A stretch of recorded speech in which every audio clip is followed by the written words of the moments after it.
Dear brothers and sisters, over this past while, Masses have been celebrated to mark the closure of St. John's Seminary, the mortal remains of Bishop John Butt and Cardinal Francis Bourne have been brought from Wonersh here to St. George's. And so many of us have lived through the sadness of the loss of our alma mater. Here, where our founder is now buried, we can pray once more at the altar of St. John and spend time before the Lady Altar we know so well and seek the intercession of Mary, Queen of the Clergy.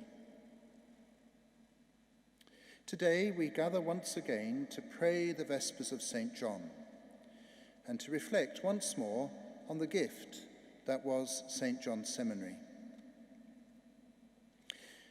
I'd like to congratulate on all our behalfs and on behalf of so many who can't be with us, Monsignor Jerry for the work that has gone into the production of the book that is launched today. It is a fitting celebration of St. John's, and all of the staff and students, the sisters and others associated with the community brought to the life of the church in this country. And I would suggest that our celebration today is one of fond memory rather than sadness, profound sadness for a number of us, but today let us concentrate on those fond memories. And I'm sure we'll be sharing many of them at a social gathering after this celebration. Today's reading from the letter of St. John, our patron, makes clear to us the mission that the Lord himself has given to us.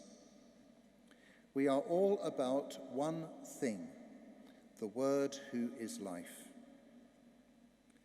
This is true of all the baptized and those who have spent time at St. John's over the years, whether they went on to ordination or, as a result of the journey of discernment, recognized that they were called to a different way, have been especially marked by the influence of the beloved disciple.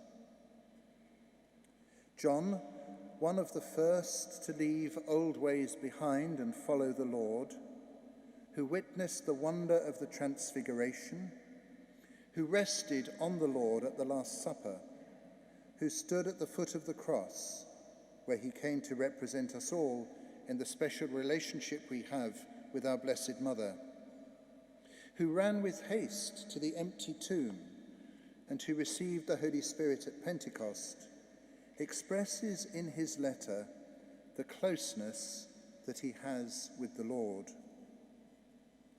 In his words, he invites us to know this same closeness, this intimacy with the person of Jesus. One of the gifts of formation under the patronage of St. John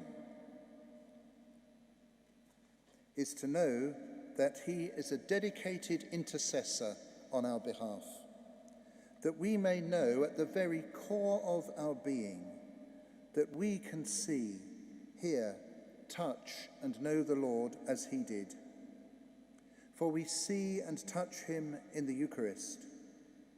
We hear him in his word, and we come to know him ever more deeply in our prayer.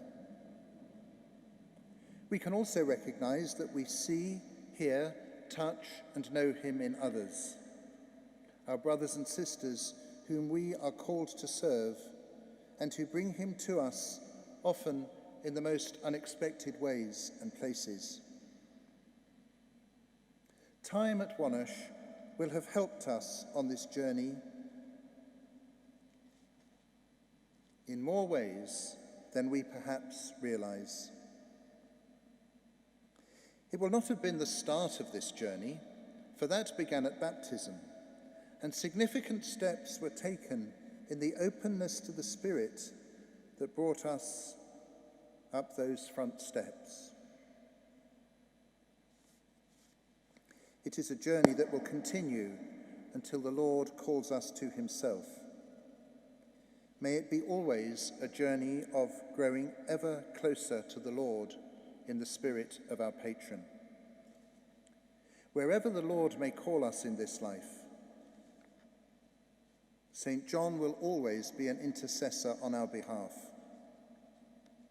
Our memories, celebrated in the book that is launched today, should never just be reminiscences, joyous or otherwise.